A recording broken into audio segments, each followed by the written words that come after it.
investuojate į akcijas arba planuojate investuoti į įmonių akcijas, ką svarbiausia žinoti apie apmokestinimą.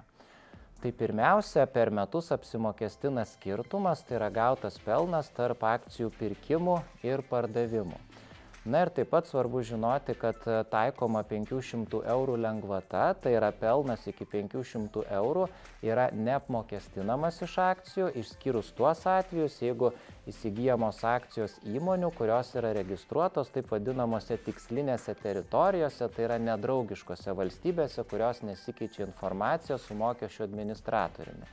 Tai jeigu įsigyjamos akcijos vertybiniai popieriai įmonių, kurios yra pavyzdžiui Europos Sąjungoje, Europos ekonominėje erdvėje ar Amerikoje ar kitose valstybėse, tai tokiu atveju pelnas iki 500 eurų per metus, tai yra visų akcijų pardavimų atimamas įsigijimas, tai toks pelnas yra neapmokestinamas, o ta pelno dalis, kuri viršija 500 eurų sumą, tokiu atveju jau viršijanti dalis yra apmokestinama 15% gyventojų pajamų mokesčių.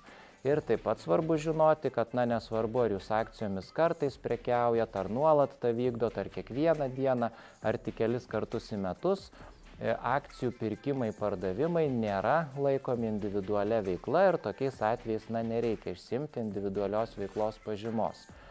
O jeigu turite akcijas, už kurias yra mokami dividendai, tai tokie dividendai Lietuvoje yra apmokestinami 15% pajamų mokesčių.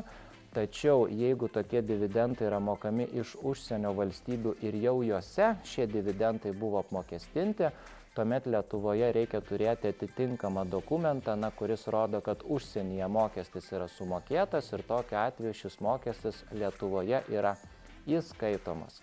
O daugiau informacijos apie akcijų apmokestinimą galima sužinoti Mokesčių inspekcijos internetinėme puslapyje ir skelbiamuose komentaruose.